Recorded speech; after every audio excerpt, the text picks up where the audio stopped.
Kembali di iNews Siang, pemirsa, fenomena kekerasan dalam rumah tangga terhadap perempuan sudah sangat memprihatinkan. Ya, pemirsa, yang terbaru adalah seorang suami tega membunuh istrinya sendiri di kontrakan mereka di Cikarang, Bekasi.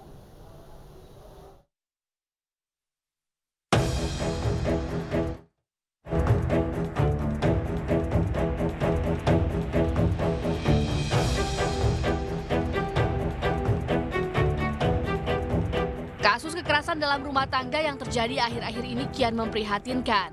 Mulai dari pemukulan ringan, penganiayaan hingga berakibat hilangnya nyawa. Terbaru terjadi di Lumajang, Jawa Timur. Seorang ibu rumah tangga di Lumajang menjadi korban penganiayaan oleh suaminya dan viral di media sosial.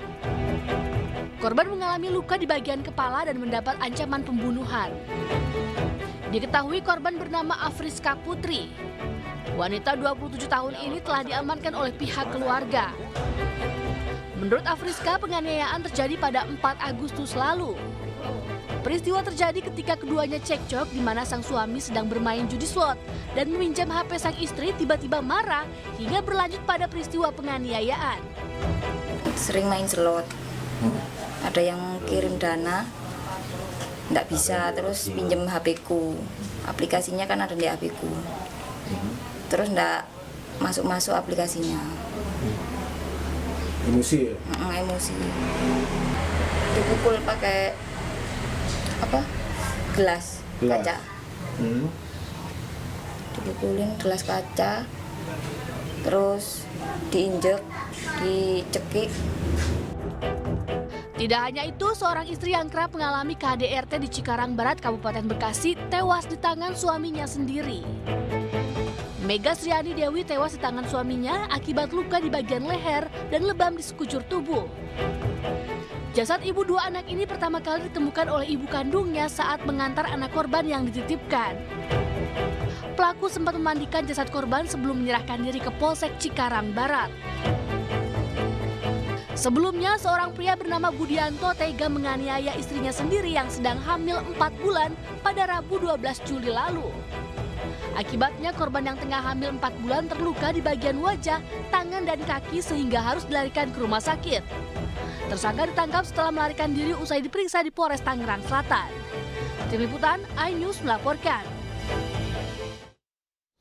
Ya, pemirsa, hampir di setiap kasus kekerasan dalam rumah tangga, perempuan menjadi pihak yang paling dirugikan, pemirsa. Dan untuk membahas lebih lanjut, kita terhubung dengan aktivis perempuan, ada Mbak Kalis Mardiasi. Halo, selamat siang Mbak Kalis. Terima kasih Selamat siang. telah bergabung bersama kami di iNews Siang kali ini. Kembali kita dihebohkan juga dengan kasus KDRT yang menelan korban jiwa. Dan hingga saat ini juga masih banyak kasus KDRT. Mbak Kalis, ini lantas apa sih penyebab utama dari kasus KDRT ini? Baik, terima kasih untuk pertanyaannya.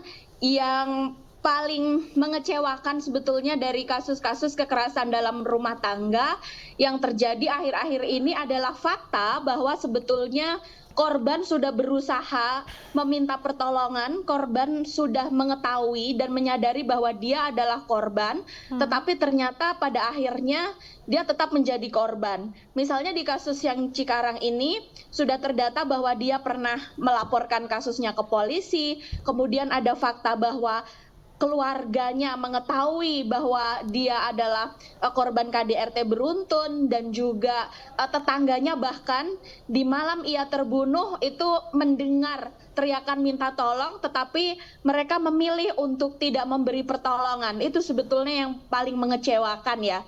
Kemudian penyebab dari terjadinya semua tindakan kekerasan termasuk di dalamnya adalah KDRT tidak lain dan tidak bukan adalah perasaan merasa berkuasa dari seseorang. Kalau di dalam tindakan KDRT yang pelakunya adalah suami, kuasa itu datang dari kepercayaan bahwa misalnya dia adalah laki-laki, dia adalah pemimpin rumah tangga yang seharusnya dia merasa memiliki hak untuk menundukkan pasangannya, dia merasa memiliki hak untuk tidak dilawan, dan juga ya dia bahkan merasa memiliki hak untuk melakukan kekerasan terhadap istrinya.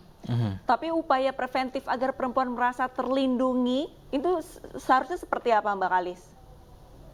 banyak sekali sebetulnya dari perempuan ya yang dia harus mengerti kekerasan itu apa gitu ya terlebih dahulu. Karena banyak sekali perempuan-perempuan yang ketika mendapatkan kekerasan itu yang terinternalisasi di dalam pikirannya justru adalah sepertinya aku memang pantas mendapatkan kekerasan ini gitu. Misal karena tipe-tipe pelaku kekerasan itu dia memberikan kalimat-kalimat gaslight ya. Misalnya gini, kamu itu sudah tidak bekerja, hanya mengurus rumah saja tapi tidak becus, hanya mengurus anak saja tapi tidak becus, istri macam apa, istri bodoh, istri tidak taat dan lain-lain.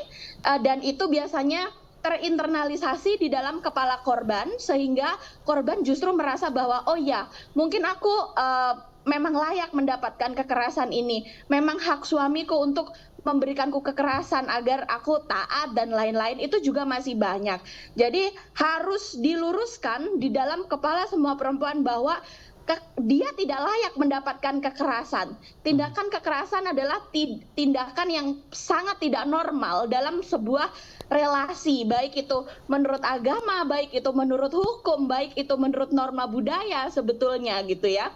Kemudian setelah dia memahami apa itu kekerasan, yang kedua adalah tahu cara memitigasi ketika kekerasan itu terjadi. Misalnya dia tak paham ketika mulai terjadi teriakan, ketika mulai terjadi kekerasan fisik, dia harus misalnya di rumah dia harus mendekat kepada jendela, buka jendela rumah, mendekat kepada akses pintu, buka pintu rumah, sehingga ketika dia minta tolong itu terdengar oleh tetangga atau dia bisa kabur gitu ya. Jadi yang terjadi kadang-kadang adalah karena perempuan ini tidak dilengkapi dengan keterampilan untuk instingnya kabur ya dari kekerasan, justru misalnya mereka terlibat cekcok atau kemudian menangis gitu ya, tidak menyelamatkan diri. Iya, tapi justru ya sudah akhirnya dia menjadi korban kekerasan. Oke, kami gitu. setuju dengan pernyataan Mbak Kalis tadi, tapi yang menjadi masalah lain adalah Mbak Kalis karena adanya rasa cinta dan atau ada tanggungan anak sehingga si korban atau pelakuan kekerasan yang dia terima ini dianggap sebagai wajar. Lalu apa yang harus dilakukan si korban tersebut? Betul. Lagi-lagi ini juga karena faktor budaya dan faktor agama. Misalnya ceramah-ceramah atau khotbah nikah gitu ya, ketika kita mengalami pernikahan gitu, yang banyak mendapatkan ceramah itu adalah istri untuk taat mutlak kepada suami gitu ya. Peran-peran istri, bagaimana bentuk-bentuk ketaatan itu, bagaimana ketika kamu menjadi ibu, terus kemudian di dalam level keluarga dan di dalam level masyarakat, seolah-olah tanggung jawab moral untuk menjaga keharmonisan keluarga itu hanya terpusat kepada perempuan, sehingga perempuan-perempuan yang menjadi istri maupun menjadi ibu kemudian terbebani perasaan bahwa ketika rumah tanggaku tidak harmonis, ketika rumah tanggaku tidak utuh, tidak rukun, itu nanti akan dia merasa gagal ya dalam mengelola rumah tangga, dan juga apalagi kalau keluarganya tidak suportif seperti itu.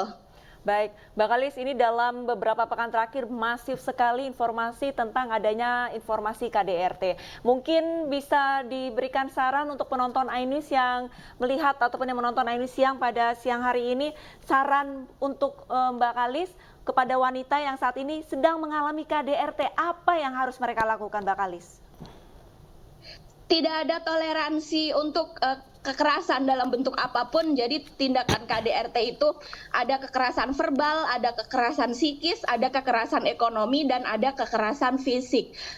Tujuan pernikahan di dalam agama seharusnya adalah memberikan ketenangan. Itu yang harus dipercaya ya, memberikan ketenangan dan juga bertumbuh bersama-sama menjadi manusia yang sejahtera dan lahir batin. Jadi jika ada tindakan kekerasan yang itu menodai martabat kita sebagai manusia, kemudian membahayakan fisik kita, membahayakan moral dan psikis kita, mental kita, apalagi anak-anak yang dia tidak bisa melawan gitu ya, itu artinya relasi Anda sudah tidak sehat. Anda tidak bersalah sebagai korban, yang bersalah adalah pelaku yang melakukan kekerasan, sehingga yakini itu bahwa perempuan-perempuan jika kalian teman-teman di sana semuanya adalah korban, kalian tidak bersalah. Gitu ya, Oke, harus baik. meyakini itu gitu. Jadi selamatkan dirimu, masih ada waktu yang panjang untuk agar kita menjadi manusia yang sejahtera lahir dan batin. Oke, baik. Terima kasih banyak Mbak Kalis Mardiasi selaku aktivis perempuan. Kita juga setuju bahwa segala tindak kekerasan itu tidak dibenarkan. Terima kasih banyak Terima Mbak kasih Kalis. banyak Mbak Kalis. Dan pemirsa, Anda juga bisa menghubungi call center Sahabat Perempuan dan Anak atau SAPA di nomor telepon 021 129 atau WhatsApp 0811 129 129. Dan kita ke informasi selanjutnya pemirsa, kekeringan yang melanda sejumlah wilayah di tanah air membuat warga kesulitan mendapatkan air bersih. Sekali sesaat lagi pemirsa, jangan kemana-mana, tetaplah bersama kami.